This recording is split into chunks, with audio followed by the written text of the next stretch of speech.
తెలంగాణ కుంభమేళాగా పేరుగాంచిన మేడారం సమ్మక్క సారలమ్మ మహాజాతరకు లక్షలాది మంది భక్తులు తరలి వస్తున్నారు.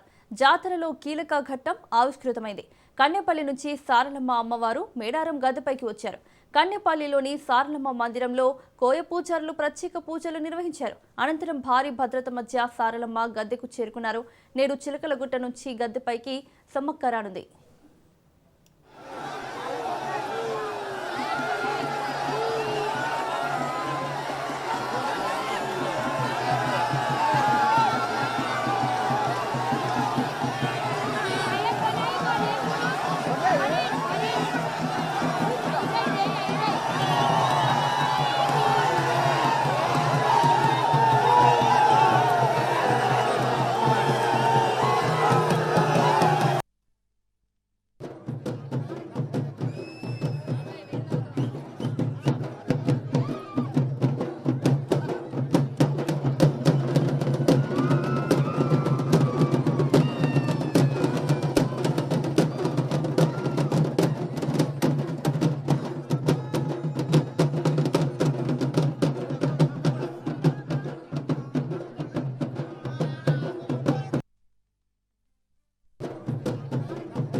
తెలంగాణ కుంభమేళాగా పేరుగాంచిన మేడారం సమ్మక్క సారలమ్మ మహాజాతరకు లక్షలాది మంది భక్తులు తరలి వస్తున్నారు.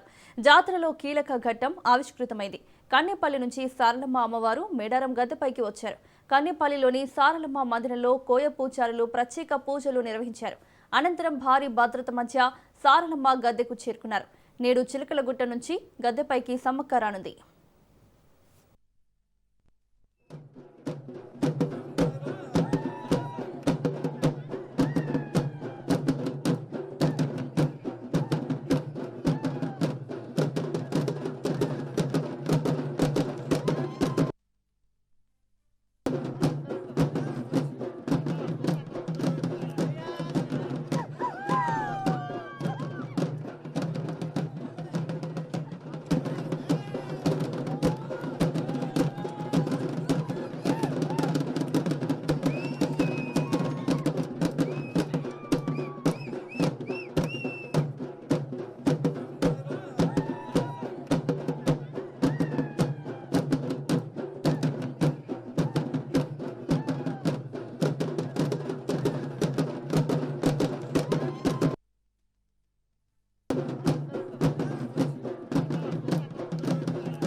తెలంగాణ కుంభమేళాగా పేరుగాంచిన మేడారం సమ్మక్క సారలమ్మ మహాజాతరకు లక్షలాది మంది భక్తులు తరలి వస్తున్నారు. జాతరలో కీలక ఘట్టం ఆవిష్కృతమైంది. కన్నెపల్లి నుంచి సారలమ్మ అమ్మవారు మేడారం గద్దెపైకి వచ్చారు. కన్నెపల్లిలోని సారలమ్మ మందిరంలో కోయ పూజారులు ప్రత్యేక పూజలు నిర్వహించారు. అనంతరం భారీ భద్రత మధ్య సారలమ్మ గద్దెకు చేరుకున్నారు. నేడు చిలకలగుట్ట నుంచి గద్దెపైకి సమ్మక్క రానుంది.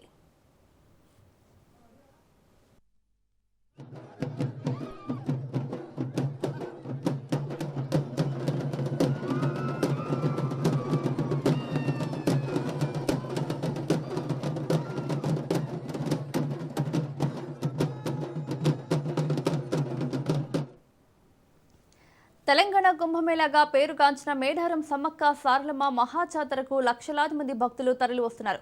జాతరలో కీలక ఘట్టం ఆవిష్కృతమైంది. కన్నెపల్లి నుంచి సారలమ్మ అమ్మవారు మేడారం గద్దెపైకి వచ్చారు.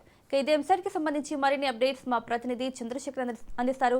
చంద్రశేఖర్, ఈ రోజు చిలకలగుట్ట నుంచి సమ్మక్క అమ్మవారు గద్దెపైకి రానున్నట్లు తెలుస్తోంది. డీటెయిల్స్ ఏంటి?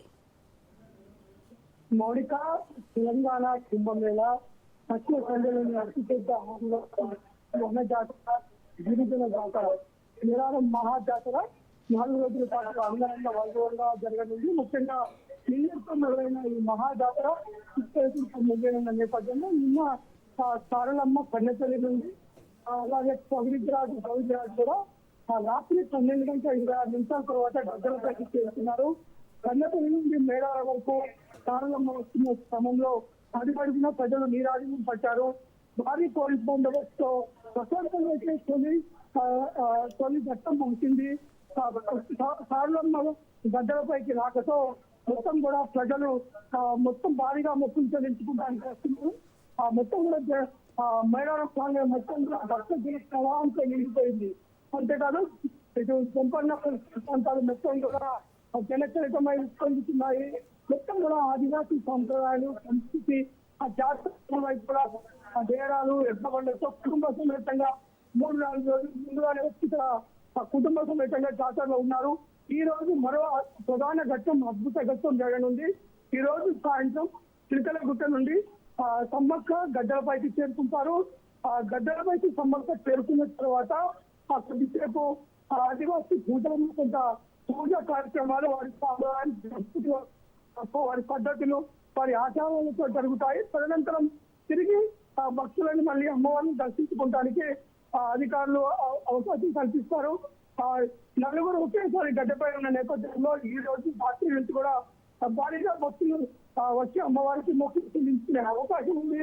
ఇటు ఇప్పటికే భక్తులు భారీగా వస్తున్నారు. మొత్తం చూసుకుంటే మొత్తం మేడారం వైపు వస్తున్న రహదారి మొత్తం కూడా భక్తుల యొక్క వాహనాలతో కిక్కిపోయిందని చెప్పుకోవచ్చు. భారీగా వస్తున్న భక్తులు మొదట చంపడవారి వద్ద అది అక్కడ తొలనీళ్ళతో మట్టి చేసి అక్కడి నుంచి బంగారాన్ని సులభంగా వేసుకొని అక్కడి నుంచి కుటుంబ సమేతంగా కూడా ఓడి బియ్యము, కుంకుమాలతో గద్దెల ప్రాంగణానికి చేరుకుంటున్నారు. గద్దెల ప్రాంగణానికి చేరుకొని ఇక్కడ అమ్మవారిని దర్శించుకొని మొక్కులు చేస్తారు. బంగారు 2 నెలలకు ఒకసారి జరిగే ఈ జాతర, ప్రతి జాతర కూడా భక్తుల సంఖ్య పెరుగుతూ పోతుంది. ఎందుకంటే ఇక్కడికి వచ్చి అమ్మవారి దగ్గర ఏదైనా కోరిక కోరుకుంటే అది నెరవేర్చుకునే ప్రధాన విశ్వాసం ప్రజలు ఉంది. ఆ నేపథ్యంలో ఏర్పాటు చేసింది. ఆ మేడారం మొత్తం కూడా మాస్టర్ ప్లాన్ తో సుందరీకరించారు. గద్దెల ప్రాంగణాన్ని మొత్తం కూడా పునర్నిర్మాణం చేయడం, దీంతో మౌలిక వసతులు, శాశ్వత ప్రణాళికలతో అభివృద్ధి పరచడంతో భక్తులు మేడారానికి ఎక్కువ మంది వస్తున్న నేపథ్యంలో ఎక్కడ ఎలాంటి ఏర్పాటు చేశారు. భారీగా వస్తున్న క్యూ లైన్ మొత్తం కూడా ఇంటిపై చిటకి ఆడుతున్నాయి. అయినా ఎక్కడ కూడా భక్తులకి ఆటంగా కాకుండా ఆడకుండా డైరెక్ట్ గద్దెల వరకు వెళ్లే విధంగా అయితే అధికారులు ఏర్పాటు చేశారు. మొత్తం కూడా ఈ రోజు సాయంత్రం జరిగే ఒక అద్భుత ఘట్టంతో మహాజాతరకు నిండుతనం ఉంటుంది. ఇక్కడ నుంచి మరి 30వ తారీఖు నాడు మొక్కులు చెల్లించుకున్న తర్వాత భక్తులకి 31న తిరిగి అమ్మవారిలో ఇటు సమ్మక్క మళ్ళీ వనం వెళ్ళిపోతారు. అలాగే సారలమ్మ పవిత్రాజు గోవిందరాజు తిరిగి వారి గ్రామాలకు వెళ్ళిపోతారు. ఇది మొత్తం మేడారం జాతర కనిపిస్తున్న పరిస్థితి అయితే ఉంది. Mounika. Right Chandrasekhar, thank you.